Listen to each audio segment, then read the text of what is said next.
but stay humble. You gotta stay humble, man. Just think about it. You could be a first round draft pick, lottery, be the man coming out of college, All American, all that. Get to the league, and the rest of them dudes looking at it like, all right, so do some trials, trying to over the years, just trying to force messages on the player, and people, and it turn them off. I've learned over years, just look, I throw it out there. You want to listen to it and respond to you. One, stop being fanboys. You had our time. Whatever you did with it, what you did with it. You know what I mean? Let it go. 0405 was one of the most decorated JUCO seasons in Maryland. About what your eyes are season for in that aspect. As far as for the pros or getting to college. Let's talk about college, and then let's do both. Okay, well. I think the size, as far as height-wise, especially for point guards, I think that does matter. And he checked in. So he checked in. I saw Dame look at him, looked at CJ. Head on. I seen Brittany when she came to the league. So, you see all these great players. I saw what Ivory Relado was doing for the Mystical for Dog carrying the franchise on the back like AI. So you got a tough decision, man. And the rest of the team is seeing this. Thank y'all for tuning in to Game Related. One thing that we did notice is that out of everybody that views it, probably only 70% of you guys are actually subscribed.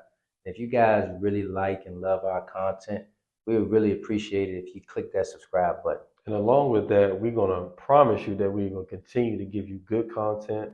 We're going to give you extremely great guests, and we're going to listen to your feedback as well. So you have some people that you think would be a great person to come onto the show. We would try to accommodate that and stay game related. Welcome to Game Related, where we highlight opportunities and obstacles from former athletes with the thought process of giving future generations a better understanding about the game. These conversations are meant to bring awareness to the possibilities and the hardships that come along with the game. Let's get game related.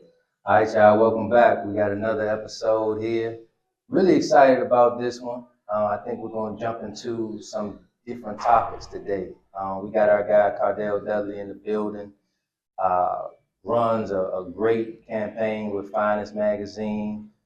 Here to talk to us about, his day-to-day things that he's done in the scouting world, Focus TV, and was it Jim Crouch? Jim Crouch, yeah. Jim Crouch, yep. And so, man, we're excited to have him on, man. Welcome to the show. I appreciate you for having me. Yes, sir. Welcome. So you think like somebody had this in order from the beginning? Make the style go a certain way, but then how I just, at the end of the day, people still got their own coaching styles, right?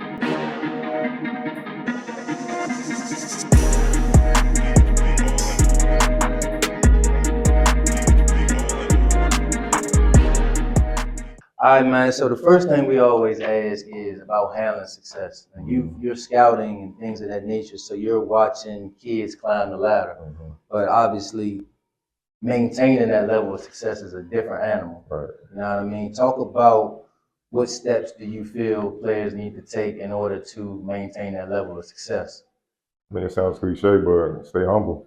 You gotta stay humble, man. Just, think about it. You could be a first round draft pick, lottery, be the man coming out of college, All American, all that, get to the league, and the rest of them dudes looking at it like, all right, so we did that too.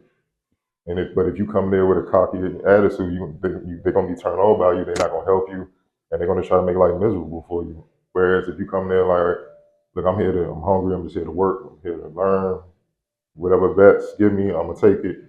They're gonna take you under their wing and show you the ropes, and then that kind of speeds up the learning curve instead of you having to figure things out on your own. And that's tough. It's tough at any level. It's tough in high school. You make the transition. You make the transition to college. It's definitely tough in the pros and at the highest level in the NBA. So you got to stay humble, keep the main thing the main thing.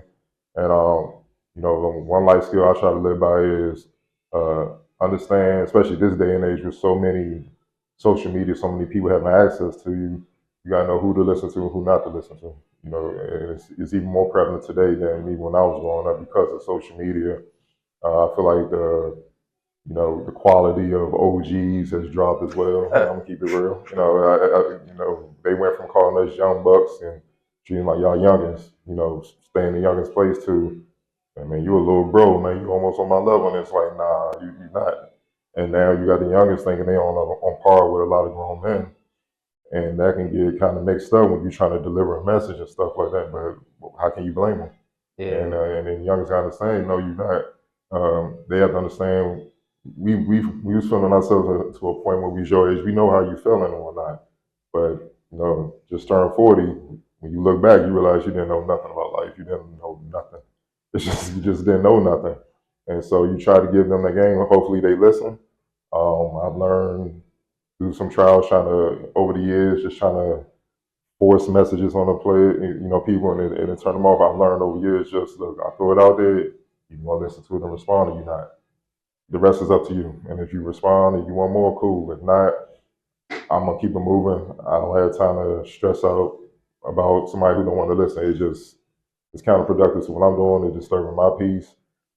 Seen a lot, and I continue to learn a lot. So I know what I'm giving you is real information that not many have. So it's up to you, And that's the thing. The message I'll give the youngest: know who to listen to, know who not to listen to. Stay humble and keep working. Keep the main thing the main thing. No matter how successful you get, and just act like you never had success, even though you are having that. Man, that's a great answer. I love what you said about just the OGs not necessarily is watered down. Yeah. You know what I mean?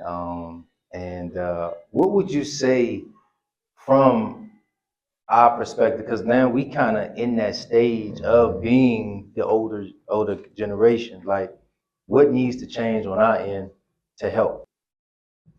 One, stop being fanboys. We had our time. Whatever you did with it is what you did with it. You know what I mean? Like, let it go. Let it go. I'm serious. You gotta let it go. Stop trying to live through these youngers. It's their journey. And what youngers also have to understand is the message I'm giving you doesn't mean I did everything right. It could be a message like I messed up, and I see you about to make the same mistake. Don't do that. I know what that's going to lead to. So I'm giving you this information, and hopefully you listen to it. It's not always coming from the perspective that I did everything right, which I think they kind of take it as, man, y'all not perfect. No, we never said we were. Some of us made mistakes. That's why we didn't get to where we needed to go. That's why certain things got cut off from us. We don't want to see you doing that. And they gotta kind of get to that point where, like I said, understand who to listen to, but also understand what to listen to. And sometimes the message is not going to be delivered politely.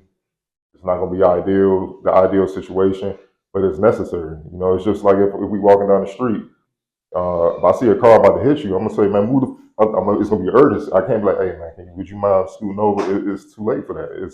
You're gonna get hit. Yeah. So it's a matter of that. But for us, just be honest, man. Get back to telling the truth. I mean, I grew up on the playground, and the OGs would tell me the truth, tell you the truth. Like, your defense is trash. Like, you saying you got Maryland, Georgetown dreams, that ain't gonna cut it. Like, you can't even go left. You got to work on your left hand. You got to work on your defense. You got to get tougher. You got to work on your jumper. Certain things. But now guys today are kind of too scared because they know the kid, man, forget you, I'm gonna leave. And they kind of looking at him as my meal ticket, so to speak, and kind of stay in the limelight. But you can't do that. You got to be honest with them. And honestly, if they do leave, that tells you all you need to know. Yeah, man. I definitely think the friendliness is still there, and cats be scared. Just in general, people be scared to lose friendships, relationships, and anything.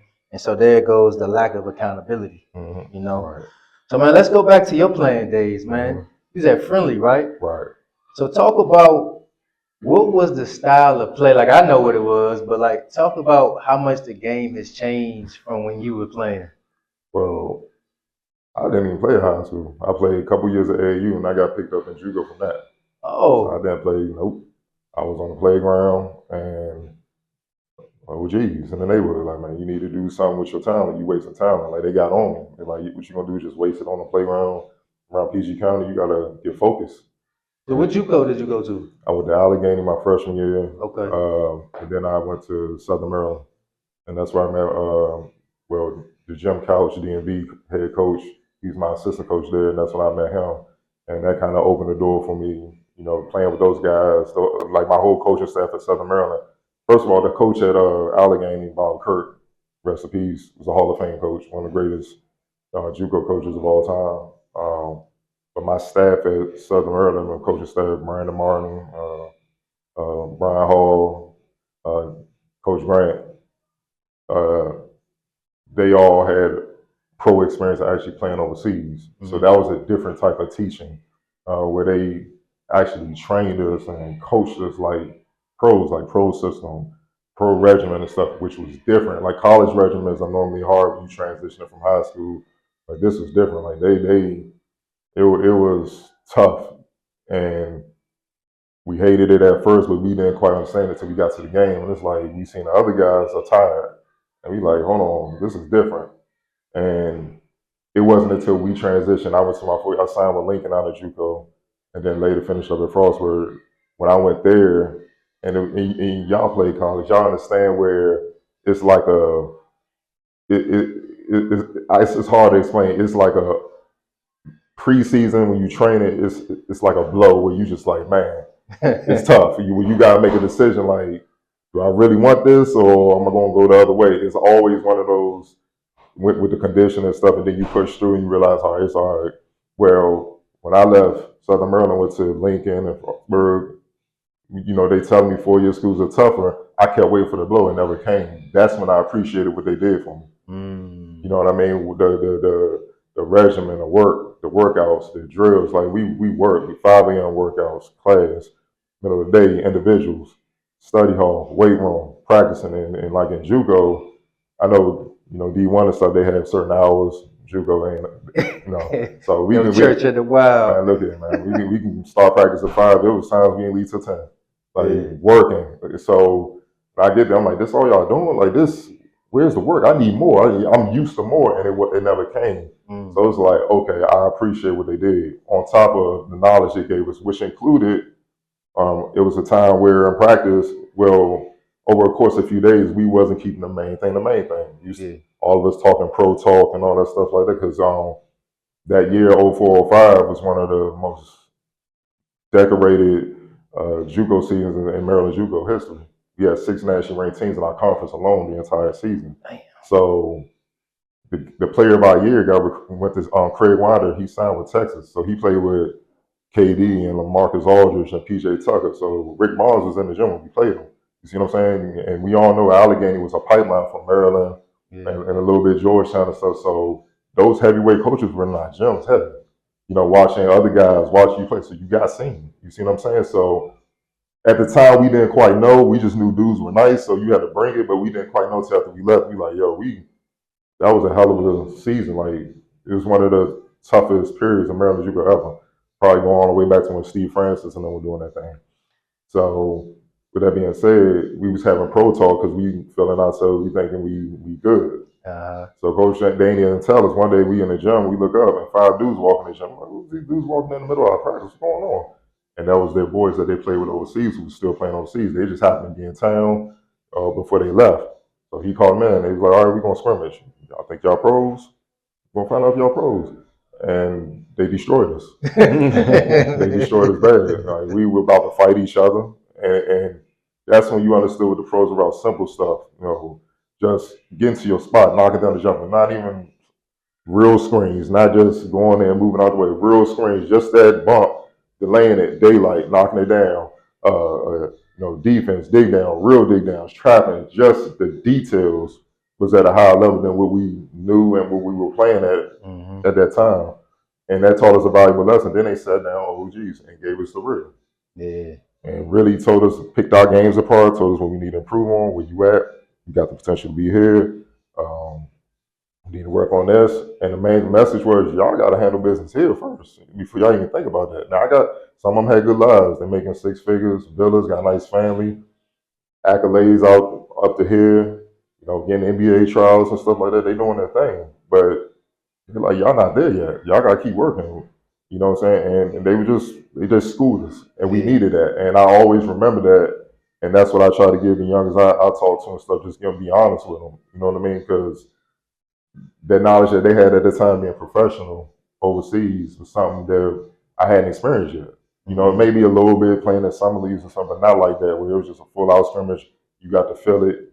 You got to see it. The ball movement, they playing with us, man. They just moving the ball. We think we doing something. Next thing you know, quick pass, somebody wide open. You just like, it's deflating. Like, what are we doing, man? Like, y'all know how that goes. So we got to get back to that, man. And I think if we get back to that, we'll be fine. Cool. Did you play after college? Actually, I did. I was about to go overseas. Well, I signed. I went to Coast Sports Management pro camp up in Boston. Did well there. Our team made it to the championship. Made whatever they called it, the all camp team and all that. So I got an offer to go play for Coca-Cola in the Philippines, the PBA at the time, which later became Powerade. They're defunct now. I think they defunct like a few years ago, but this was like late 2000s and whatnot. But working out, dude over to my knee. I was getting the better of him and blew out my knee. Tore my LCL, PCL, MCL, meniscus, strained my ACL, and it took me 2 years to get back. So obviously they're not gonna wait on me. They kept it moving, and my knee just never really got back right. So that quick, I was on my way, and then that quick, it was gone. So talk about that transition from hoops. You know what I mean? It's a difficult one, and you know, one of our guys said you can get in a fuzzy moment for quite some time. You know, how was that transition for you? It was depressing. I'm not gonna lie, it was depressing because it was just that close, and like I said, I didn't play high school. So for me to just imagine that fight, to even get the opportunity, that's a fight. And for it to just go down the drain like that, it was just, it bothered me. And also on that, listen to OGs. My father, he's very tough on me. So he told me, he never gave me compliments in my game growing up. He's one of those tough love dudes, like, man, I could put up big old numbers, but you had 4 turnovers. I ain't trying to do that. He's one of those guys. All right, so it's never good enough. But one time he said, look, where you about to go? And I was like, I'm going to Sucker Road to play ball. He was like, I don't think you should be just playing with random people. I've been doing this my whole life. He's like, nah, you too good. Like, some of them dudes are not going to take kindly what you about to do to them. And I'm like, indirectly, like, you giving me a compliment, but indirectly, I'm like, why are you saying this now? When I blew out my knee, that was in my mind. Like, I should have listened. He said, he was like, find some pros, some other college guys where they know how to play. Y'all can go back and forth, and it's respect level. Y'all know it's a line to not cross because y'all both playing for something. When you play with guys that don't have nothing to play for, there's always a chance where they could take it personal and take you out. And that's what he was trying to register me, and it didn't register but it was clear when I blew my knee out. Well, I ain't blow my knee out, homie blew my knee out, diving into it. He took me out because he couldn't guard me. Yeah. And it's stuff like that where I was like, what I mean by listening to the OGs. I didn't listen and it cost me. So that's the choice I try to tell, like going back to the youngest, you got a choice to make. It's up to you. But Did you know that you were like a lot of us when we go through that phase of depression? Like, did you know during that time? Usually, you don't know. For me, I ain't know until I came out of it. Honestly. Yeah, I knew. I was pissed. I was mad at the world. I was just to myself. I didn't want to be bothered. It was hard to watch basketball. It was tough. You going to rehab, like, had a 40-inch vertigo running 4.40. Now I'm doing rehab. I can't even lift up the leg extension machine with no weight. Yeah. And it's just like, man, it's tough. Because the road you got to build. Like, am I even going to get close back to where I was and stuff? And your body's not responding. So, yeah, it was a depression. But what got me out of it was a friend of the family, rest in peace, Vivian Jordan. She's a great high school coach in Kansas City where my father's from. And she knew about it. So she was working. Pat Summit came down to Tennessee. And Don was down there. I think Candace Park was there, like as a guest speaker. She just had gotten to the WNBA. And then Don was down there doing a feature on her. So she asked him, like, y'all having anything, like an internship, something? I know a guy that can be an asset to you from the DC area or whatnot. And they say, yeah, have him contact me. I contacted him through named Aaron Phillips. He's the editor-in-chief. And that's how I got started with the media stuff. Hit him up and told him about my story. He's like, yeah, I think you can help us. We're going to teach you how to write on a national level and stuff like that, teach you the game, and see how you like it. We go from there. And that's how I started building up my resume, earning my stripes in media. And then that kind of got me out of the depression because it gets you close, but it's not quite like playing, but it gets you close. Yeah. And that's what kind of got me out that funk. Like, all right, let me get motivated again. Really push harder in therapy and get back to watching the game and stuff so I know what to write and know what's going on. Hey, hold on real quick. Can we see if we could get them to turn that shit down just a tad bit? Just a tad bit.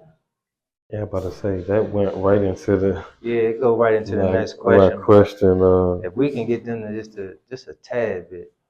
So I want to ask what you talked about it somewhat about how kind of sparked the interest when you went down and down in Tennessee, correct? No, a mentor, friend of the family did. and Dime was doing a feature on Candace Parker, and Okay. she just talked to him. Just y'all have anything, any opportunities, internships with somebody to join y'all, kind of get back in basketball. I know a guy that can help, and she was a very respected high school basketball coach. And they're like, yeah, we are actually. So you said have them contact me. I contacted them, man. Started an internship writing for them. Okay. So, but before that, did you have any kind of aspirations of going into that lane or anything like that, or? No, my major was graphic design, and my minor was communication, which kind of Okay. did it, but that was just for me getting a grade. I wasn't trying to look. I mean, my mind was on being a professional basketball player, and after that, going to design for Nike, or I was in the comic books as a kid doing that, or maybe graphic designer for the movies or something. I don't, take it that path. But once basketball was over, that was my vision. Okay. So now, just tell us why the whole media industry and scouting is important to you.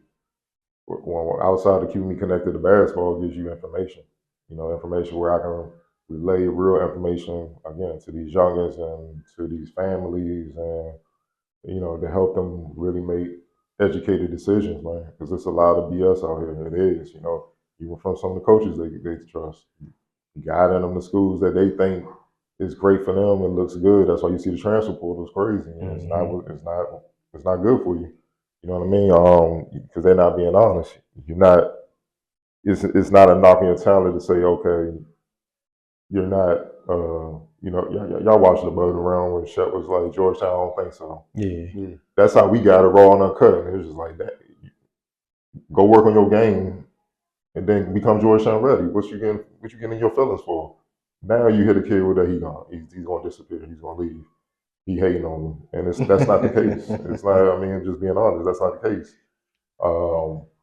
That's really what it's about: getting the information, staying connected, and just being in the game in a heavy way where you just being around the best. Like I'm in my 10th year covering the Wizards, so I've just seen a lot of NBA basketball and practices and stuff like that. That's experience you can't pay for. It's priceless. I remember growing up, I couldn't even afford a ticket. You see what I'm saying? So, and now I'm getting a game free. I'm working, but you're getting a game free. You're seeing the best in the world. You see what I'm saying? The best coaching in the world. The evaluation. You're seeing how everything works. Not many people get that type of information and experience. So, obviously, I feel like I got something to offer kids that they otherwise might not get from various people, coaches, and that family and stuff, unless their family or coaches have been in there or been close to it, and that that's rare. Again, that's my motivation at this point because really I don't even have to do it. I could just cover them and we can go home to my family. But what good is it going to do this and kind of take this information to the grave with me? Yeah. No, that's definitely like you said, a lot of people ain't gonna be able to get that close and to give that valid information to these kids that because a lot of times they you know I don't want to say delusional, but they just have really high hopes and just don't understand The process. the process and how it all works. So tell us a lot of, man, you got a lot going on. I commend you for everything. So tell us about Next Level, the Jim Crouch Foundation. You got Focus TV and the Finest Magazine. Like, tell us about this, everything that you got going on. All right, Next Level was a team I coach. I was working with a young player around the time I was writing for Bounce, and Bounce is uh, the street ball version, playground version of Dime magazine from back in the day. Okay. And that's the one. I don't know if y'all know. Rest in peace, Sponge, Andrew Washington, all that. Yeah. He was on the cover, so that's me. You know what I'm saying? Okay. That's who I ended up writing for after Dime. We were still Dime, but y'all know what I mean. So, so I was working with a kid and just training them, and the coach was like, "Would you like to be assistant coach?" But I'm like, "Well, why not?" You know what I'm saying? Like, I've got time. I'm already in the gym anyway, so. And he said, "I want you to be an assistant, and it's gonna be a head coach named a guy named Von Myers." Didn't know who he was. Introduced to him, very accomplished grassroots coach. So I met him, and we brainstormed, the direction of what we want to do. We taking over a team that had not won, so we knew we had our work cut out for us. But with him, I met his father, Ed Myers. Now, I didn't know who Ed Myers was, never heard of him. I think he's an old guy, just always sat in the gym at first quiet, didn't pay him no mind. I just do what I do with the kids, but I guess he was sizing me up because eventually he started, yo, come here, giving me game. Again, I didn't know who he was. I'm like, who's this little Ed about this tall? So I'm like, who's this short old dude giving me all the, and I'm being respectful because he old. I'm like, but really, I want to like, go sit down, man. Like, what do you? I got this, bro. So then one day, Vaughn was like, yeah, man, I'm gonna formally introduce you to my pops. He was a coach at Georgetown. What? What do you mean, Joe? No, he didn't. This John Thompson, it's Craig Escher, and then JT3 took over. What do you mean? He's like, nah, he was assistant in the 80s with John Thompson. I'm like, hold on, man. Y'all gotta explain this. This ain't making sense. Like, yeah, he helped recruit Patrick Ewing and all that. What? So they gave me the whole rundown. I'm looking at them, so of course I go home, do my research. I'm like, all right, let me see. And I see the photo, it's like a baseline photo of Jordan had the game winner on Georgetown to win it. And you see right there on the baseline, Ed, little short butt right there. Just look, I'm like, so I come back and I'm like, nah, I'm asking some questions. I need to know something. Like, did you know Jordan's gonna be? I'm asking all types of questions. She's like, yeah, scouted in my high school and all that. Then I started getting a spill of everything he accomplished. So coaching next level introduced me to them. And like I said, Ed became a mentor of mine. People don't understand, and when I mean legendary, he's legendary. He created Peach Jam, created Top 100 Camp. He helped build Georgetown to the dynasty that they were with Patrick Ewing and all those guys. He helped build UDC that won D2 national championships in the mid '80s. Went to Boston, signed. That's when Mike Jarvis started out. He was assistant coach of them. Signed Kyrie's father, George Gervin. George Gervin became an all-conference player, played overseas. Went to Tennessee State, took a chance in New York on under the radar kid by the name of Anthony Mason, rest in peace, legendary Knicks player, skinny dude, helped him develop, get to the NBA, did his thing. Then he went to GW, that Sweet 16 team, Yinkadar and all them. That's Ed. He was assistant again with Mike Jarvis. Then he retired from coaching, started Peach Jam. He wishes the UIBL, all that. Top 100 camp, had game plan sports, trained so many top high school, college, NBA guys over the years. His work speaks for itself. I personally feel he should be in the Hall of Fame, no question. His contribution to basketball is insane. But with that, I'm getting all that knowledge, and they just embraced me from coaching all those kids and stuff. So with the knowledge they gave me, I'm imparting it on the youngest and stuff like that because I'm young at the time, in my early 20s. So they kind of like, they hearing what Vaughn and Ed is saying, Ed at times, but really Vaughn. But they come to me like, is it really? Yeah, you should do that. And then we took a team that had never won. I think we lost our first 2 games. Then we went on a crazy streak, and we advanced to the middle school championships, which all the national teams came in here. And ironically, it was in Silver Spring. The championships were here for whatever. It just happened to be here in the year. Everything just aligned. And we played the number one team in the country, which was from here, Force One. That had, I don't know if you remember, he played at DeMatha for a couple of years, Joe Hampton. And then Chris Lights, who played at Gonzaga. Those were their hitters. And we beat them. We put off an upset. And we're kids, nobody won it. Program number one, we beat them. And we won the middle school championship. And the gym was packed. Every school you could think of in the area was there. And they expected us to lose by 30. And we pulled off the upset. And so I'm thinking, me and Vaughn, like, all right, they win us, we good.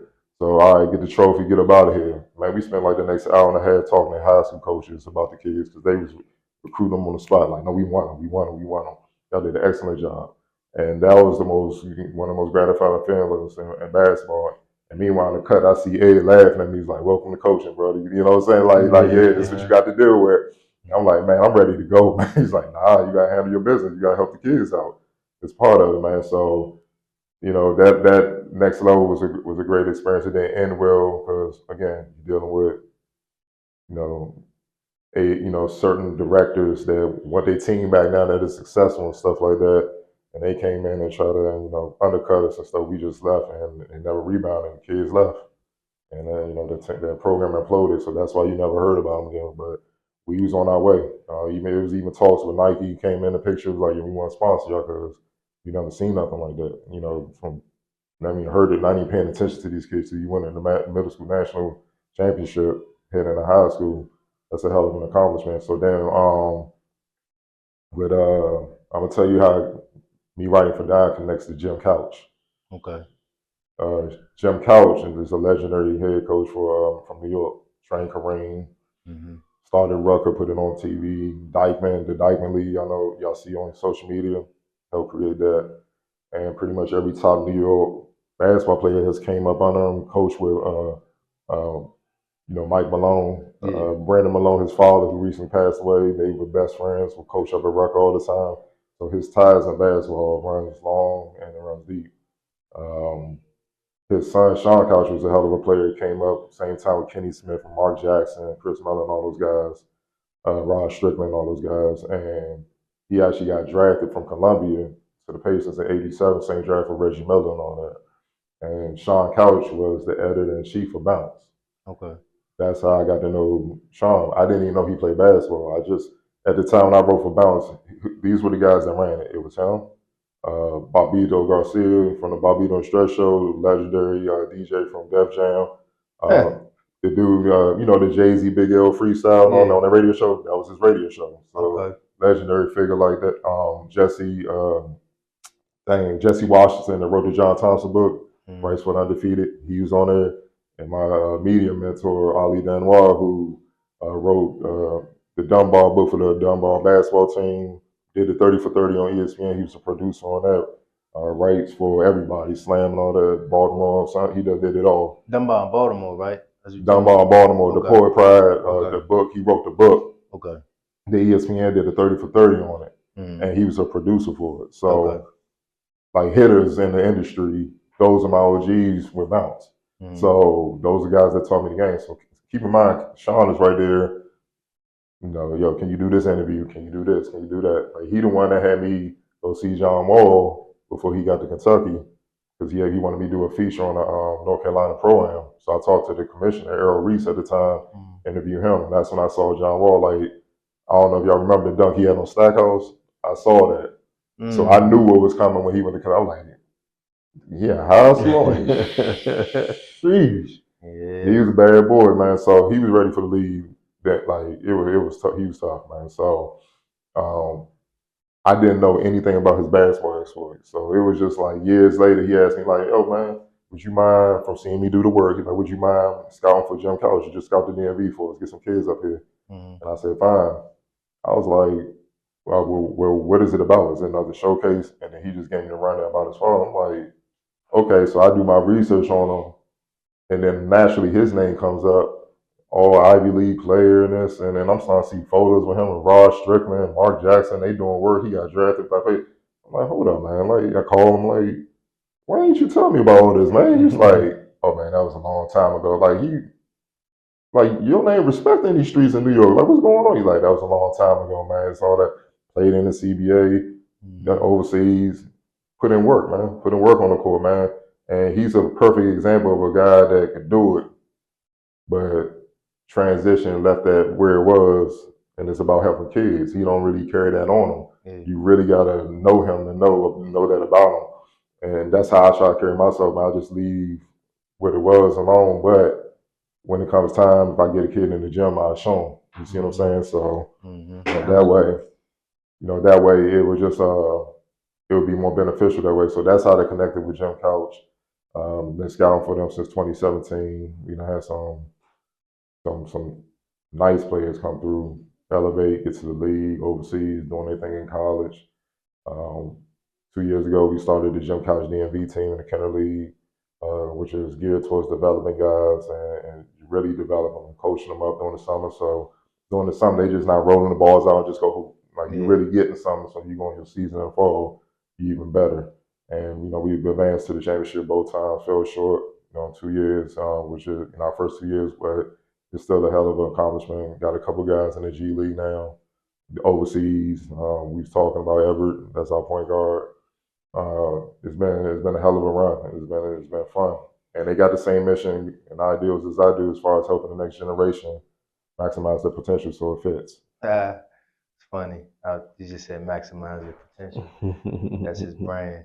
So man, let's get into scouting. Man, there's so many details. I wanna focus on a couple things. So looking at judging somebody's potential, Right. based off their physicality and also mentally, like talk about what your eyes are seasoned for in that aspect. As far as for the pros or getting to college. Let's talk about college and then let's do both. Okay, well, obviously for college, I think, do you have any skill that a college coach can utilize right now? Like if you, the moment you step on campus, all right, that can help us win games. That's what I kind of look for. Obviously, your size and athleticism, IQ, your consistency. You can't do it one game and in the next 3 days you disappear. More than likely, you're gonna disappear in college or not be heard from or seen from because you can't put it together. Um, but the main thing that I think is missing today that I definitely look for, even when you transition to college and to the pros, is how well you are defensively. Because defensively can get you on the floor quickest. Oftentimes, 9 times out of 10, you're going to a team where they already got their leading scorers. You're not going to get the ball. You have to prove that you're worthy of that. Mm. A lot of kids don't want to hear that. Okay, unless you're very special. You know what I'm saying? Like Cooper Flag, Ace Bailey up in Rutgers right now. They're special. Dylan Harper and his teammate, all right, they're special. So they're gonna get the ball in their hands from the get go. Most of the players going to college are not gonna have that. So how can you get on the floor? Mm-hmm. Get stops. So but it's not just a matter of getting stops. I feel like defensively, you see a lot of other things. One, they're willing to work hard. Defense is a selfless thing. You don't really get a lot of notoriety for that. So you plug it into the team. You know what I'm saying? You're a team player. It also shows you have a work ethic. You're willing to work hard because you got to work hard. It shows you smart. I hate when people say if you're a good defender, all it is just you playing hard. No, if I'm out there just running around hitting people, I'm gonna foul out in 2 minutes. Like especially if I'm guarding the other team's killer. You know what I mean? That makes no sense. Um, you got to have an IQ to be good on that, and you got to understand sets. You got to understand tendencies. You got to pick it up on the fly too, because guys gonna throw different things at you, try to get you a ball from them so they can do their thing. And the coach is obviously scouting against you, trying to game plan against you as well. So you got to be able to think and react. You got to be smart. So if you have all those tools working for you, why can't I get you in the gym? You may be lacking on the offensive end a little bit. Why can't I get you in the gym and just show you how to get better? Why can't those same traits translate over to the offensive end? Now I got a dude who's lethal on both ends. Mm-hmm. Yeah, the defense thing is interesting because back in the day, like you couldn't play unless you played Yeah, defense, and facts. now they be like two-way players. Like there is like that is a player, you know what I mean? And now it's a subcategory. And it's definitely interesting, man. So let's talk about what do you look for from let's go through positions: point guard, shooting guard, wing. I guess you could call the 4 and the 5 kind of the same, but not necessarily. Like break down as a scout, what are you looking for from a point guard and so on? Point guard, you make the guys around you better. I know shooting is everybody throws out shooting first, but that's something you can always get. You can get in the gym and work on that and become a better shooter. Point guards are hard to make. You either born with that vision and ability to feel the game or you're not. And it takes work to try to develop that a lot. So can you make the guys around you better? And when I mean make them better, that ain't just because like you open them, just pass you the ball. Um, Maximizing each play on your team's strength. Can you control pace? Can you control the game? You see what I'm saying? Game may be too fast for your guys. Your guys, man, let's slow this thing up. Yo, you coming off a screen, okay, you the shooter, let me get you the ball where you need it. How do you want the ball delivered to you? See, those little details that a lot of people don't even think about. Do you like the ball? Do you like me pass it hard to you? You like to get in your hands quick? Or it doesn't matter, can you just catch the ball, whatever, and go up into your shot? How do you like? I gotta talk to you about that. And be a natural leader. You know what I mean? Obviously it's a bonus if you can shoot, but it's a lot of guys that can shoot that are point guards, but you ask them to run a team and all that, it stalls. Yeah. And you get no rhythm. You get no rhythm offensively. It's like the Suns right now, in my opinion. They need a point Yeah, guard. you be good point. And Ty Jones, they got to build the chemistry. He's supposed to be guy to feel that right now. But last year, you saw it caught up to him in the playoffs. They Booker and Bill are not natural point guards. Just because you can dribble and pass the ball, don't mean you're a point guard. That's different. That's funny. I wanted to ask you about this because I feel like nowadays the point guard is getting phased out. They're trying to, but like I think they're starting to realize that it's still a necessary thing. And like the teams that got the shooting guard that can dribble, but they running the ball up. You know what I mean? Like there's something missing with them teams. You know what I mean? But like, how is that getting flowed from on the back end as far as like, oh, I'd rather have this guy and put him as a point guard, or do I want a true point guard? Because they're trying to force shooting guards into that position, but they're not. It's hard to be that when you haven't been when you haven't even been raised to play that way in your whole life. You know what I mean? Like I said, that's a specialty. Everyone's not a point guard. Mm-hmm. You know, I'm trying to think of a quick example when I'm talking about. You brought up a great example with Phoenix. I mean, the difference between Mike Conley with Timberwolves and the Phoenix. I mean, it was to me it was drastic. You know what I mean? Because Conley could get guys and where they wanted to go. Exactly. Even with Ant having the ball most of the time, he deferred to Conley. He should do. So, and Conley, when things was getting crazy, calm down. A point guard who understands the position, been playing it all his life, who understands how to run a team. So you can't do that. I think it's trying to be phased out because of analytics. So you're not, it's non-basketball people getting into decision-making things, and they may have success doing it that way, and the other guys playing follow the leader instead of being like, look, okay, fine. You won that way, that's cool, but we know that's not going to be the norm. That's not going to be the standard. You know what I'm saying? Like Steph Curry, they try to use him and say he's not a point guard. I'm like, yes, he's always been a point guard. Just so happens he's the greatest shooter of all time. Mm-hmm. You know what I'm saying? But he gets off the ball because he can shoot, and that's something that makes Draymond great. Draymond's a guy that he can run a team. He can facilitate, run a team and stuff like that. Draymond's not a scorer. Yeah. People don't understand by Steph moving off the ball, he's making Draymond better because he's making Draymond a threat and making him comfortable. And now you got to guard me. Mm-hmm. I'm moving without the ball. I think I saw a stat. He's running almost 6 miles a game. So if you're not in shape, you can't even deal with that. You have no hope. And that's why he does what he does. Especially when they had Clay, and Lord knows when they had KD, that was just steroids. But you know what I mean? It's just it was child's play. Yeah. So you need somebody that can run a team. And typically the teams that have a point guard that can run things and organize things have great success at college and NBA level. Obviously, shooting guard. Main thing is, can you be able to knock down shots at efficient rate, defend 1 and 2 preferably, but definitely your position at the 2. Does size matter anymore? At what level? At the pause. At the pro level. If you were a great athlete, like Ant-Man 6'4", but he's a freak athlete, so it helps him. He can get away with it. But if you 6'4", and you run a 40 an hour, and your vertical is like 20, you pause, you're gonna be in trouble. They're gonna throw those 6'9" wings on you, you're gonna disappear. Mm-hmm. Like think about it. You brought up Phoenix, who they throw on Bill. And he was struggling against Ant and Jaden McDaniels and all that. That's a lot of athleticism. Left bothering you. He was struggling. Same at times Booker too. Yeah. You see what I'm saying? Like that's what they do. So you got to have that. So, but in college you can get away with it because you know how it is. You're running a lot of systems, coming off screens. Guys know how to play. Wings just got to be versatile. You got to be able to guard multiple positions, 1 through 4 mostly, and be able to pass, dribble, shoot. You may not be great at those things, but you got to be able to do those things. Because you got to kind of be a Swiss Army knife where the coach can depend on you to navigate, rebound, defend, score, pass, do all the little things that the other position can't do. Obviously, power forward, rebound, defend, rim protect, finish. Yeah. Definitely finish. And then if you can step out, hit the 10-footer, that's fine. 15-footer, great. Then your free throws, center, protect the rim, be a beast inside. And then yes, if you can step outside, hit shots and stuff like that, that's great. Like Embiid, how much skills he got, he can hit threes and mid-range and stuff. He's at his best in the paint. He's unstoppable. Yeah, he's at his best when he's playing. Yeah, for sure. You know what?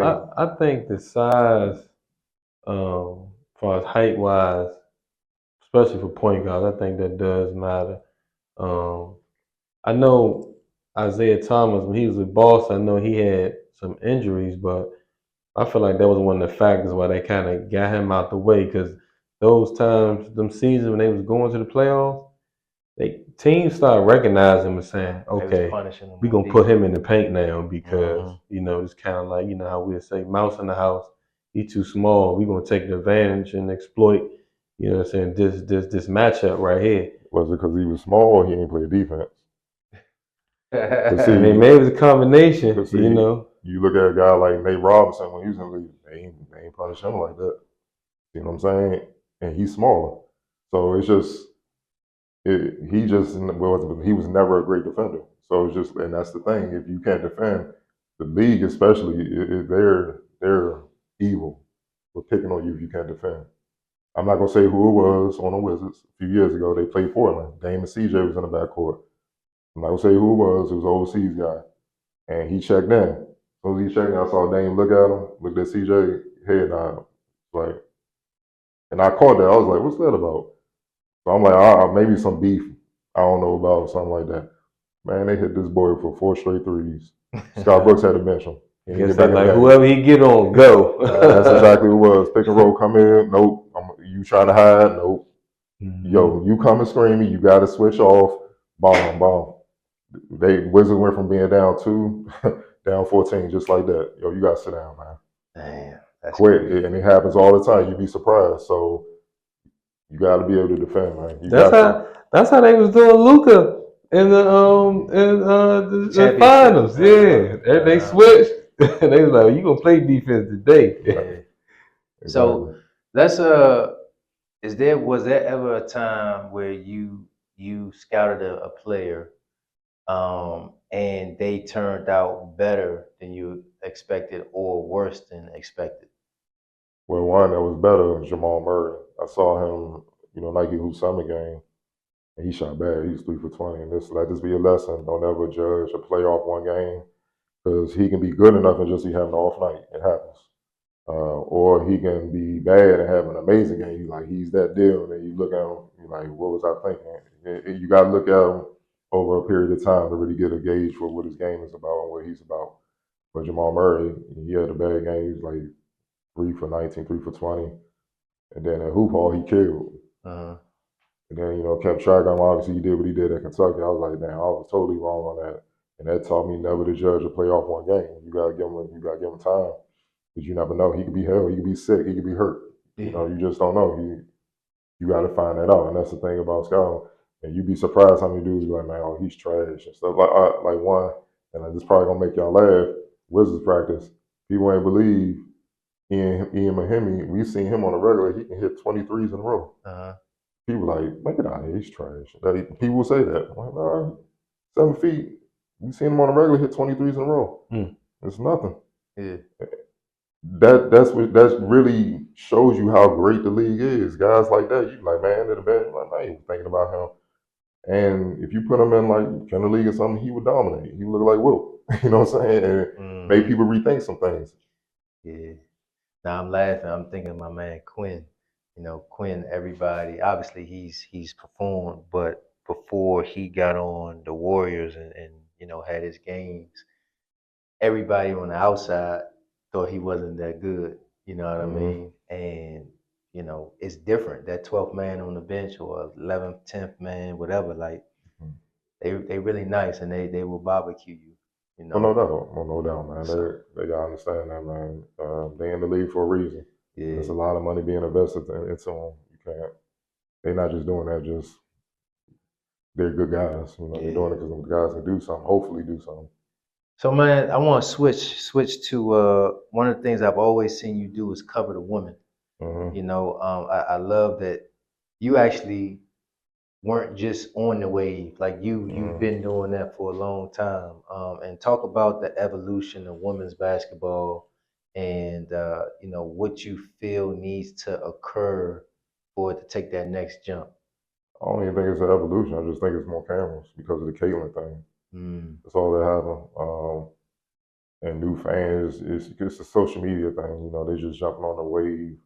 They act like they know what they're talking about, but like look, Caitlyn Ball, what we said, we were called haters. We said it was gonna be a transition when she got to the league because the ladies are more physical. They playing like how the NBA was in the 80s and 90s. Mm-hmm. You know, there are no rules of soften it. You gotta get yours. And it was an adjustment for her at first. She looked like a rookie at first, and then she figured it out. And one thing she did that nobody caught that she figured out: stop playing like you did at Iowa. You got horses, man. You got you got Kelsey Mitchell, one of the greatest scorers in college basketball history. Leah Boston, number one pick. Mm-hmm. Alyssa Smith, double machine. Lexi Ho, ultimate 3-and-D player. You have pieces. Utilize them and eat off of them. Mm-hmm. As soon as they started doing that, the season turned around. They made it to the playoffs. Yeah. And that's the thing you gotta understand. So they talking about Caitlyn, something we've never seen and stuff like that. I'm like, man, I saw Diana Taurasi in the prime, man. Like, no. I saw what Maya Moore was doing with Simone and you know, Lindsay Whalen and Rebecca Brunson from the area, man. Like, I saw the run they was on. I seen Brittany when she came to the league. I saw, you know, you see all these great players. I saw what Ivory Relata was doing for the Mystic before Deladon came, carrying the franchise on the back like AI and Philly. You know, literally doing it, getting it in like that. It was just, like, I've seen too much to just be overdoing it. I've seen Candace in her prime, you know, just in a lot of ways. I know they don't like to be compared to men, but I want people to really understand what I'm saying. In a lot of ways, she's like the KG of the women's game. Mm-hmm. You see what I'm saying? She was just like that, dunking and stuff, you know, hitting threes, being a point forward. Like Caitlin's great. You know, Angel, she makes an impact. Got to work on the game. Again, keep the main thing the main thing. Leave it there. But oh man, they're not the greatest we've seen, man. You know what I mean? Like they're just not. Seen a lot of players better now. Maybe in a few years they may be different, but right now, like we've seen some rookies come in. You like, God damn. So you think it's just more the exposure now? That's all it is. We've been saying that. Just put some cameras on the national. People got involved because the case. I'm trying to look. We all know why the spotlight was bigger because of Caitlyn, Right. and it had nothing to do with her. It was the people following her, the type of people following her. Mm-hmm. She kind of represented, no disrespect, the Great White Hope. Mm-hmm. They ain't had one of those in a minute. She could ball, Right. and I give her like she could ball. She got some flaws defensively. She got to get strong and all that, but that's natural for a rookie. So now, you know, if she's the player I think she is, she's gonna go to the drawing board and try to improve those things.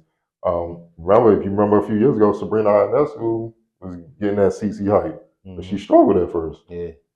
You know what I'm saying? So she struggled, but now you see what she had now.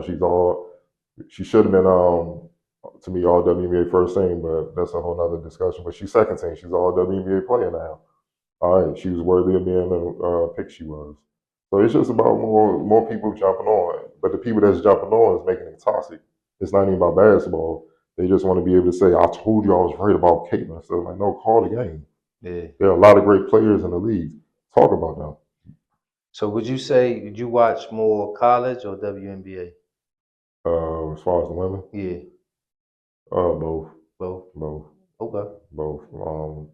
Especially over the years, like the best run I saw individually was Jacques GW. And believe it or not, it was only like me and four other reporters the entire time. Wow.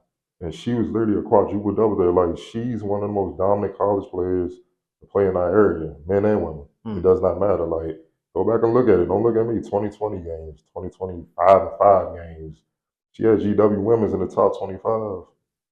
Damn near every year she was here. And I knew she was going to be what she was. I'm like, you know, she's special, man. Like, and she's proven that. MVP, championship, finals MVP. She's a first ballot Hall of Fame already. Her skill set is crazy for her size, man. Like, man, I got clips of her. She at the top of the key on centers, and she taking a hard dribble right, spinning back and hitting fadeaway jumpers on them. Like, yo. Like, coaches bench you sometimes for taking those type of shots, and that's her natural game. She was cold, like sick, man. It's just like, yo, why all these so-called basketball people? I'm looking around like, I know where y'all at. I'm like, where the post at? I'm like, you know what? Cool, I'm gonna get all this. And I'm glad I did, man. She was special. And the people that were there understand what I'm saying. So she's one of the, I call them the unicorns, and you need one of them in the WNBA to. She went to Riverdale, right? Okay. But then she went to Clemson. Yeah. Okay. And the injury history, and then when she got the GW, shout out to my homegirl who's a strength and conditioning coach at the time. God dang, my bad. She was a strength and conditioning coach. I got to shout out, get her name, but if it comes to me, I'll tell her. But she got her right physically, got her healthy, and then when she was able to stay on the court, She a beast. it was over. Yeah, she a beast. So, and you talked a little bit about how the social media kind of put them over a microscope on women's basketball. But tell me what your thoughts on how social media and like the NIL kind of like the pros and cons of it in the game of basketball now. I mean, the good is, players get paid. Yeah. We all been to college, and it helps. Yeah. And them hungry nights, you up there, man. Let's put our money together, get a piece of something, bro. We hungry out here. But I think the negative is the kids are getting rewards that they haven't quite earned yet. You're getting paid off your potential, and it can make you lax and lazy. Like, I'm paying you, like, we as adults understand you got a job, you're getting paid to do that job. If you can't do that job, you gotta find somebody who can. I don't think the kids really understand that yet. You know what I'm saying? So they just looking at it like some big time players. I'm not gonna say no names. All conference players did their thing. You get an NIL deal, can't get them to come to practice on time. They don't put in extra work. Disregarding the coaches and stuff. So the coach, obviously, it puts the coaches in a tough position because it's like, yo, I gotta hold this player accountable. But you getting a lot of NIL money. They're not gonna like him being on the bench. So you got a tough decision to make. And the rest of the team is seeing this. So if you put them in the game with the BS going on, what you think it's gonna lead to? Well, all right, then it's cool to do this stuff. Mm-hmm. And you could lose your whole team. Or if you hold them accountable, you're gonna get higher ups. Yo, man, why he ain't in the game? Because you're not doing what you're supposed to do. Man, I'm paying him a lot of money to get him in the game. It gets tricky. Yeah. Do you think we need to like put like some caps on like performance in these NIL things? Like if you perform, you get paid. If you know what I mean? Yeah, because you do that in the pros, and that's pretty much what it is. And you kind of preparing them for that in the real world. You get paid off the work you do. Yeah. Yeah. This trickling down, obviously, NBA is guaranteed money, but these guys not playing 82 games, and so it feel like it's trickling down in the college. But like, there are no penalties in the NBA for back-to-back missing games, or like everybody's not playing 82 no more. So, Who said that? huh? Who said there ain't no penalty? Is there? I don't know. Oh, they fine. And you starting to see some players disappear. You start seeing players disappear and stuff. I know Embiid, that situation crazy, but it's gonna come to a head. It's coming to a head. You know what I mean? I hope so. That's why the front office came. If you don't play them 65 games, you can't qualify for them season awards. It costs a lot of people money. Big money and stuff like that. You know what I mean? And then on the other side, obviously the Embiid is supposed to shout for that. Paul George, you can throw him in that too. But on the other side, you see a guy like Tatum and Brown. They handle business. They got 300 now. They the first two. You see what I'm saying? So you like, okay. And they taking it as, you paying me money, I gotta handle my business. You see what I'm saying? So you respect players like that, but I get what you're saying. You know what I mean? But no, they get it, especially when their contract is up. That's why the Paul George LA Clippers thing happened. And he tried to show them, I need the max. Nah, play. Like, go ahead, get up out of here. We ain't trying to hear that you don't play. And when you do play in the playoffs, you don't come through. Yeah. Why are we gonna pay you more? Yeah, no, I mean that definitely makes sense. sense. Makes sense. Yeah, I wish my Cowboys would have done that. Oh, boy. I should have signed a certain running back from Baltimore. I'm gonna leave that alone. That's a fact. So training, like the whole training culture now kind of gets a bad rap. It's more if they saying, kids just being with a cone in front of them and they just kind of being more robotic and it's not basketball instincts and stuff like that is taking over. What kind of your thoughts of the training culture now? It's hit or miss. It depends on who you're working with. I think it's valuable if you got that right type of training. The guys that know what they're doing, know what they're talking about. And I tell anybody, parents, player, if a guy's trying to help you do a move, say do this move, if you not sure about it, ask him a question. All you gotta do is ask, like, okay, how should I perform this move? When should I do it? And how's it gonna help me in the game? If he can't answer it, don't do the move. It's BS. Because you notice a lot of guys could just copy off of other guys. So you seeing players do the same moves and stuff like that. Like I can't tell you, like the last 10 years, you can see the Euro stuff coming.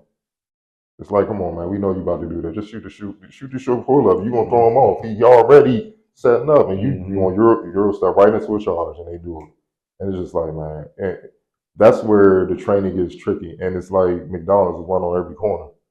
So you got to get quality guys that understand what they're doing, and not just go for the hype guys. Get guys that's gonna hold you accountable. Like for me, training is more than just teaching them how to do a bunch of moves, man. Training, you gotta get the film study. We ain't even gonna touch a ball. Let's go over your game film, see what you're doing wrong. Are you working on your passing? That's a skill. You working on rebounding, Drew. Are you working on defense? Because you can't be scoring 30 and giving up 40. That's a -10. You getting cooked. I don't care what the highlights list says, man. You got cooked, and the real game shows that. And that's why coaches, college coaches, are frustrated, especially NBA coaches, because guess what they got to do? We got to teach you stuff you should have been on. And why do we have to teach y'all that if you got trainers on top of the coaching? You see what I'm saying? And that's the stuff that just makes no sense. So a lot of parents are wasting their money, honestly. I'm not against it because we had guys that were trained. It wasn't as prevalent when I was coming up, but like say an AAU coach or something have open gym, you go in there and work out. We would just call it workouts. A was a great trainer. You know, Vaughn and all them, they did great work. But they knew what they was doing. They've been around the game for decades and stuff like that to help develop Hall of Fame players. They know what they're doing, what they're looking at.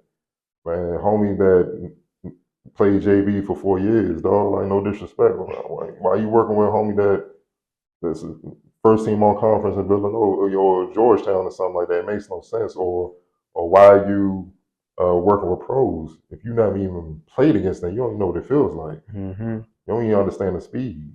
So like anything else, you're not gonna have somebody do surgery on you that didn't go to medical school and become a surgeon. It should be applied to basketball as well. You know what I mean? Exactly. See, and that's one thing I always say. I always say on the show, I say, these trainers need to get vetted some type of way. Same way, like you said, everybody had a certification or you had to pass some type of knowledge test. Like, not to make it hard for the trainers that's just trying to make a living, but they need to be vetted. They need to be having taken some type of curriculum that at least when a parent is paying you this money or for that player, they know they're getting quality knowledge of the game. Exactly. You know what I'm saying? Because like you said, I'm pretty sure a bunch of people probably going on YouTube, looking at workouts and then going to somebody and say, hey, yeah, I can show you this, I can show you that. And because it looks similar to what you see on the gram or you might saw somebody else work out, you think they know everything what they're doing. But have farthest from the truth. You know what I'm saying? So come on, man. yeah, I always So we're gonna put you in charge of creating this curriculum. I already started doing it though. I already started doing it. All right. All right. So let's go to the NBA. What are some of the players like in the league now? Do you think that you like to watch? Some of the best coaches, and I guess some of the organization you say had the best front office that's really doing a good job of putting these teams together. All right, first players, love Ant-Man, love his mentality. Love how he keeps getting better every year. And I love that he's like the first guard to really kill you all around but on both ends since Kobe. Yeah, he give me that old school feel. You know what I'm saying? Like the old players back in the day. Yeah, that's how my era grew up. Like it ain't enough to cook you back. You can't cook me back. Yeah. So we know it's a clear difference between me and you. He got that. A lot of his peers like I'm cool. We just go shot for shot. Nah, man. We need to make it very clear I'm different than you. You know what I'm saying? On top of me getting his W. Yeah. He got that in him. Giannis, I like watching him. Jokic's a bad boy. That's a man. I like it.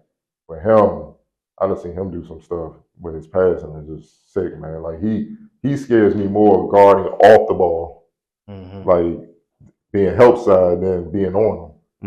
Because when he get the ball, he looking and he can get it there. Like you can be in position, the ball go past my face and get to you, and you got a shot. It's like very few passes make people open when you're not open. Yeah. Like a Magic or a Jason Kidd or something like that. He makes you open.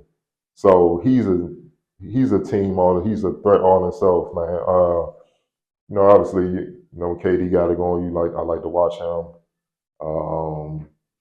I like players that get after it, that have an all around game, but I like Drew Holiday. I like watching him play, man. He just impacts winning. He don't get enough respect. I like watching him. But I like guys that you feel them on both ends and in every aspect of the game. Because I know you putting in work if you're doing that. As for coaches, obviously Popovich speaks for itself. Do you think Pop is getting ready to go though? Do you think he's like getting exhausted and Nah, man, you just got a young team that can wear you out, man. You know what I'm saying? that's what I'm saying. He look worn out. But Wemby tends to having the talent like Wemby tends to give you some energy, though. Yeah. They just got to get the right pieces around on the because Wemby coming. We all know it's only a matter of time. And y'all think about the 300M contract. Well, imagine what Wemby going to demand. He might get like half a bill. Yeah. And it's going to be you want to pay him because he's that type of talent. But like him, obviously Pop, Spo, people give Steve Kerr a hard time, and he got a bunch of talent. But I'm like, bro, name a great coach that didn't win without a bunch of talent. Like, name one. Phil, who you want? Phil, Pat Riley, Red Auburn, who you want? Like, had great talent. You're not winning without great talent in the league. It's just facts. I like Ty Lue as well. You got to put Missoula up there. I like Missoula because he holds them dudes accountable. If you watch him on the sidelines, everybody from Tatum and Brown on down, dog, he give them their space to do their thing, but when they messing up, you get on them. And he keeps that foot on their neck like, dog, it ain't enough. This ain't enough. And I love that about him. I got a question. Do you think the Lakers are for real this year? Like JJ, for some reason, I'm look, they 3-1, right? They done beat some good teams. Is this consistent, or y'all just saying this is beginner welfare? It's early, man. Y'all both looking at me like I'm crazy right now. It's early. All right. It's early, and I say this. JJ just retired a couple years ago, right? He knows the systems of the guys he's playing against because he played against it. So he has an advantage. Opposing teams haven't really caught up to what he's running yet. So you got to give it time. You know what I'm saying? So they can start game planning. I got a saying with players and coaching, we'll see when the scouting report catches up. Then we really going to see. And you saw Phoenix make an adjustment from when they beat them the other night. Yeah, they quit. Had LeBron one of his worst games in his career. So one thing I do like that they're doing, they're featuring AD more. Like, yo, you gotta do it, man. My man 40. You can't. You gotta do it. Yeah. You see what I'm saying? So I give them that, but we'll see about mid-December what it is, man. You gotta give it time because teams trying to figure themselves out. It's been momentum. Like even Minnesota, they beat Minnesota. Hey, that was like Julius Randle first game. You see what I'm saying? Right. No cat. They gotta get that chemistry in order and stuff. There's a lot of teams that haven't figured it out, man. So the only team I'm like, I know they're gonna be around at the end is Boston because they're not playing games. And shout out to Steve Kerr, he put the battery in their back, but yes, he did. they on a mission. But that's the only team I'm like, they're anomaly, they different. Put them to the side, but the rest of the league trying to figure things out. Okay. All right. So did you add one more? No. All right, cool. So one of the things I want to break down, man, obviously everybody goes through, when they're done playing, they jump into training and coaching. You know what I mean? I know you do some of it, but like to me, you've created a different lane for yourself. And I think us as our culture, I would say, we only think that we can coach and train. Right. And I think you're giving a great example of what you can accomplish from, jumping into other lanes. Like talk about the importance of what's the word I'm looking for? Exposure, but also representation in this lane. Yeah, media. Well, I created Finance Magazine because new management came in and took Diamond Bounce in a different direction that wasn't basketball. They're trying to, you see a lot of media outlets doing they entertainment. Yeah. I'm like, I want to stick strictly with basketball. So when they came in, guys would still hit me up like, yo, can you do an article on this, so and so? So I like, well, I got the education, I might as well put it together. So I literally took a whole year just brainstorming how I wanted to go about it, how many issues I wanted to put out. how did I want to construct it? And I'm like, I'm gonna just do something for our area. And I didn't care if you was a big name or not. If I see you putting in work and I respect the work, I'm gonna holler at you if you want to be featured. Everybody don't want to, but for the most part, people have been, cooperative over the years, and that's how Finance Magazine began. It's 4 issues a year. Obviously, I write articles during the time. I kind of, as the times have changed, went from writing to kind of splitting it up between digital shows, putting it up on YouTube, getting that my point across on that. But it's still the same thing, man. And it's helped a lot of people get noticed, getting, by quote unquote national outlets and whatnot, helping get opportunities and stuff. Because one thing, I don't care what you are, if you're in high school, player, coach, whatever, college, player, coach, uh, support staff, NBA, one thing we all are is basketball fans. Yeah. So we were that first. So we're going to look and see what's going on over there. Like, who's this kid, man? This guy wrote this article on. You see what I'm saying? And like one kid that I always give credit to for making me look good as a scout and in the media space was a kid named Isaiah White. He played at Centennial at high school, like in close to in between Frederick and Baltimore County, way up there. No one even heard of them. They made it to states. I think it was like 2015, something like that. And boy was like 6'4", dunking on, hitting threes, blocking shots. I'm like, who the? So I'm asking everybody, like, who is this kid? Never heard of him. So I knew a couple coaches for the Blue Devils at the time. When I say, yo, it's a kid out here killing. Like, they on their way about to win the state championship. You need to take a look at him. And I sent him some clips. He was like, oh, yeah, I like his talent. He said, they hollered at him, and like I hollered at him, connecting him, and they said, come and try out.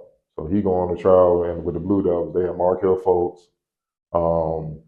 What's the kid? He played at Rhode Island. Jeff Dowden. Yep. Jeff Dowden. They had some hitters on that team. Yeah, I remember. Went there, held his own, Mm-hmm. and did his thing. This one, Markel was full-fledged on his way to being a number one pick. And he did his thing, made the team, played when the area blew up. And he went from just D3s to being a D1 guy. Then worked out his first school, went to JUCO, killed there. Then he went up to Maine and finished with Portland, playing for Terry Porter, who's the coach there. And did his thing, averaged double figures, efficient and all that. And he in medical school, took the doctor out. But my whole point is, without that coverage, Right. and me being able to identify what I'm seeing, because I could have just wrote him off all, he's just having a good game, man. It's just magical run. I'm like, nah, what he's doing, that can translate. And him getting with the right situation, AAU team, to go play with these hitters and stuff like that. And now you going against them in practice every day, and you holding your own. College coaches got to take you serious, man. Because if you're not, Jeff Dowden and Markel gonna kill you. Yeah. That I always give him credit for making me look good in that sense, because he validated it, because he could have went in there and stunk it up, made me look crazy. Yeah. But he went in there and held it down, you know what I mean? And we still communicate to this day. A kid named Isaiah White, man. And that's an example of why I take it so serious, because, combining both of those things, and Finance Magazine and, my basketball experience, whatever you want to call it, expertise or whatnot, I can help a lot of people get seen and recognized because of that. Because let's be real, in our area, there's a lot of politics. We know that, man. Mm-hmm. So they going, I know y'all WCAC boy, but they going to y'all conference first. They going to disregard everybody. You got to really be super special for them to come out there and like, what's going on in public school? Like Centennial, I never even heard of the high school, and I'm from here. You see what I'm saying? So they're not going up there to check out talent. But there's talent up there. There's another kid, Obadiah Noel, UMass Lowell. He killed up there all conference, playing the G League and stuff. Yeah. He was up there unknown. So you got to hit these, when you see something you feel like is worthy, go holler at them. Don't just be like, all right, this ain't going to give me a lot of views, so I'm ignoring them. That's a waste of time. And that's pretty much what my outlet is about. I'm eliminating politics. If you can go, you can go. And I'm going to reach out. And how would you say we get more representation into, that line of work? Obviously, you see it from a different level, and it's not. I don't necessarily know if there's a lot of us in it. It seems like it is, but it's not. I think media game is like 93% white. Yeah. White on. Yeah. So, what would you say to help others that are thinking about getting into that lane? Like, what do they need to be doing? One, have a work ethic. I'm not, you know, look, you can't consider yourself a journalist. It's a lot of people in media, but you can't consider yourself a journalist unless you pounding that pavement. You gotta be in the gym. Or if you're in football, you gotta be at the field, whatever, track and field, whatever you're doing, you gotta be there. You can't be at home just looking at TV and all that. You're no different than a fan. You just got a platform. I mean, anybody can do that. But you gotta be out there to really see what's going on, talk to people, they get to see you. Yeah, you might say something that piss them off. At least they got the chance to deal with you, man. That warrants respect too. You don't hide from it, you know what I'm saying? And like, but we've been covering the Wizards for 10 years. I done had the coaches reach out to me like, yo, you don't know what to get mad. Like, you don't know what you're talking about. Like, bro, y'all last in defense in the league. What do you mean? Like, come on, man. I'm watching you, though. I got the numbers. Everything proves you Film trash. don't lie. Yeah, bro. Like, so don't get mad at me. Like, it's facts. And then Brad Bill, like, yeah, we're trash defensively. I'm like, yeah, all right, man. So they get in their feelings. You know, sometimes they get in their feelings, but they gotta respect it because you're telling the truth, and it's not coming from no place of just clout chasing or just trying to create negativity and headlines to get people to pay attention. It's just you call it how you see it. That's our job. And anybody, if you play sports, you gotta respect somebody that's calling like you say, like, bro, if I'm a guard, if I'm averaging 5 turnovers and 2 assists. They say I shouldn't be a point guard. I can't get mad at them. Those are some trash numbers, bro. Like, you gotta get up off the ball, bro. You know, but if I'm averaging, if I turn it around, I'm averaging 10 assists and 2 turnovers a game, have that same energy when I'm playing well. And that's the thing. Some people don't like the bench because ego and insecurity. They don't like to admit that they're wrong. Yeah. And you got to admit when you're wrong sometimes. Just like I said, I was wrong about Jamal Murray, you know, with the scouting thing. You can be wrong, you know what I'm saying? But be honest and work with integrity, but have a work ethic. And understand you have to work to move up. Like, I get hit up all the time. Hey, man, you know, I would love to shoot for you like that. The first thing I always say, man, I'd like to shoot for you with the Wizards. Nah, player, you gotta start off in high school. You gotta start off at the ground level like we had to. You gotta work. I don't even know if you're gonna work. Yeah. Or you just trying to use me to get some photos to build what you got going, what you trying to get off the ground. It don't work that way, man. You know what I'm saying? And it's not that easy just to get a credential. We had to earn those. Like, we didn't get in right away. Patrick Reese was now with the Timberwolves, the PR guy for the Timberwolves. He was here in DC. He's actually from the area. And he gave us a shot because he saw I work with high school and college. So he allowed us in rookie camp 1 year. That was it. And it was rookie camp, summer league. Then it was rookie camp, summer league, and training camp. Then we got to do preseason. Still ain't get the full season credential. Then we got the full season. It took us 4 years. Yeah, that overnight success, they always think is. Yeah, so we take that serious. Like, nah, you got to put in work to get that, get them credentials, get us to put in, all right, he coming with us to come and cover the Wizards. And if you're not putting in work, it's nothing for us to talk about. So if you don't have a work ethic, don't get in this game because people will eat you alive. They're gonna outwork you. They already got the network. So how are you gonna make an impact? So it's not enough to just be seen on IG or places, man. You actually gotta do some work. And that's my advice to them. Be prepared to work. Get the story, know what you're talking about, do your research, and also just don't follow trends. Be yourself. So you can separate yourself from others and everybody know you're original and people can respect you. I like that. Yeah, I definitely love that one for sure. So with all the scouting and media, and I know you say you gotta be in the gym and on the grounds, how you balance all this in family life, man? I don't get much sleep. That's all. But nah, see, I'm doing what I love to do, and I've had jobs where I absolutely hated it. So for me, I'm like, man, I'm cool. You know what I'm saying? Like, I'm not gonna complain. 'Cause I've had jobs where you just gotta do what you gotta do, and man, I was like, it took me a forklift to get me out of bed to go to them jobs, but you gotta do what you gotta do. Now it's like, what am I complaining about? Making a living, being in basketball, something I've been doing all my life, something I love to death. And get up and go handle your business. It can be tiring at times. Like, it's times I woke up in a hotel. I'm like, yo, what city? Where am I? Like, what's the date, man? I gotta look. But I just know it could be far worse. It's about perspective, man. You know, I don't think being in the NBA arenas is, too bad. You know what I mean? And family life is family life. I'm gonna be there regardless. So that's not gonna ever be compromised. Being a husband and father, but at the same time, just navigating it. It's gonna be some sleepless nights sometimes. I just find time to get rest when I can, take naps here and there, stay in the gym so I can stay healthy.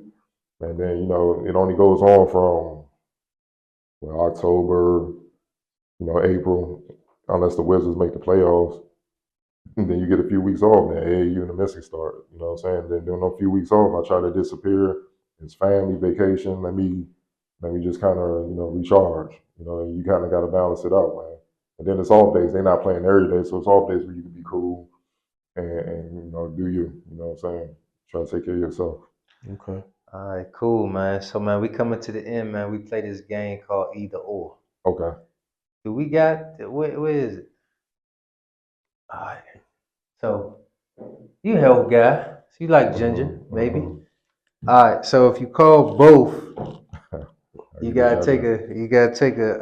a hit of ginger. Oh man. It's better than alcohol. Yeah, I don't even drink, man. Yeah, good. I don't either. So we good money. All right. So we got a lot of perplexed questions here. Uh-oh. All right. Coaching or playing? Which one I prefer? Playing. Okay. Sure. Scouting or training? Scouting. All right. I think I know the answer to this. Juju or Caitlin Clark? Mm. Mm. Well, now I gotta give it to Caitlin because she done proved it in the L. I mean the W right now, so I gotta give it to her right now. All right. Candace Parker or Asia Wilson? Gotta go with Candace, man. Okay. All right. Tarazi or Cynthia Cooper? Cynthia, my girl, man. And I can't go against Coop. I saw what she did, man. It was her and Mike. It was her and Mike. Okay. All right. Rudy Gay or Jeff Green? Jeff Green's still in the league, man. Jeff Green's still in the league. I rode with him. Okay. Rudy just retired. All right. Dane or Gil? You mean your arenas? Yeah. I'm going with Dane because the longevity, you ain't got to deal with the other foolishness, man. That boy wild, man. That's a wild boy. All right. Nick Van Exel or Kenny Anderson? Nick Van. All right. I ain't stomped you yet.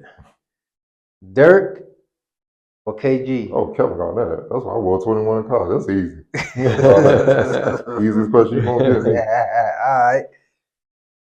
Sean Kemp or Amari Stoudemire? That's tough. Rain Man was no joke. Amari because of the longevity, because Kemp got. Plus, I seen Amari in AAU, and he had 20 and a half. So I knew what he could do. Yeah. Out of high school, too. So, yeah. First one to get rookie of the year, Amari. Okay. Ray Allen, Klay Thompson. Hold on. So, as a player or a shooter? Whichever one gonna make you say both. I'm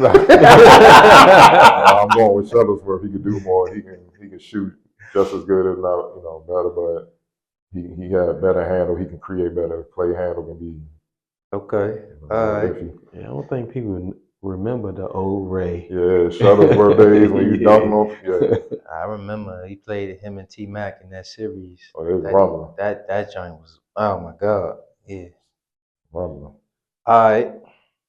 Steph or AI? Gotta go with the answer, man. All right.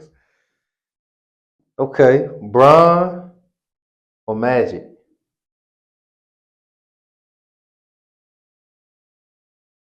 Man, that's tough. I'm gonna go with Braun because he's better defensively than Magic. Okay. Bron or Kobe? I have to go with Braun, better all around. All right. Bron or MJ? That ain't even close. Mike the GOAT. That's easy. That's the easy question. Man, you got through this whole. I think you ain't want to take no ginger shot. Good job, because I ain't want to take one myself. God damn, I asked this man 15 questions. That was good. That was good. That was real good. All right, so we coming to the end. Normally at the end we just give the floor, give you the floor, and we want you to just give any Definitely some.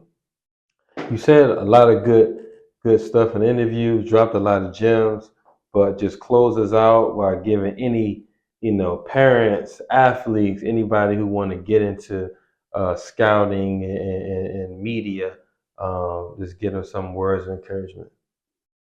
Stick with it, man, and work. Key word in this whole interview is work. You got to work. It's not gonna come overnight. Like I said, it took me 5 years to build up my own platform to get the opportunity to cover the NBA. You know what I mean?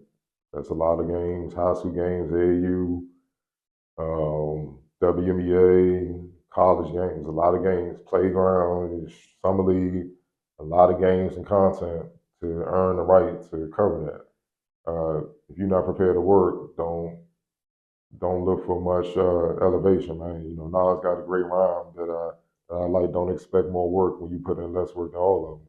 Don't expect more when you put in less work than all of them. And that's just real. You know, too many people think things supposed to, hey, I created this, let me in, and they don't. I think the Wizards give out, 40 credentials a game. And obviously they got to accommodate some of the opposing team. And there's probably like 25 of us locally. You see what I'm saying? Out of, think about how many people in this area that's probably in media. You got to work, and that's what separates you, man. So, um, we started out with the focus in the studio in DC. We was on DC TV at first, and we built that up. And then Roku came calling. Now we got our own channel on Roku. Put everything on there, own it. But all that came from work, relentless work, being tired, like eyes bloodshot red, and just you driving up to one game, coming right back to the other. Like if you're not prepared to really grind, don't even get in this business, man, because it's just not enough, man. Go do something else that's more safe. I'm just being honest. You're wasting your time because you're not going to elevate, especially with everybody having a podcast and platform now. It's even more competitive. So you really got to put the work in.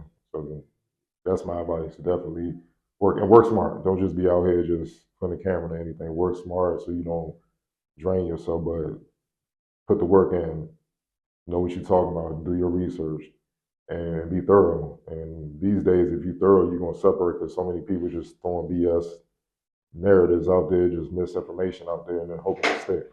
Mm-hmm. So if you do all those things, you'll be fine. So let everybody know where they can find you. IG, you can find me at finest_magazine. On Twitter, Finest Magazine, Facebook, Finest Magazine, YouTube, Finest Magazine as well. Okay, cool, man. Well, man, that wraps up another episode, man. Definitely thank you for tapping in. Appreciate you, man. Man, I really enjoyed this episode, man. Make sure you guys tap in, man. There's a lot of gems being made on this. And always stay game related.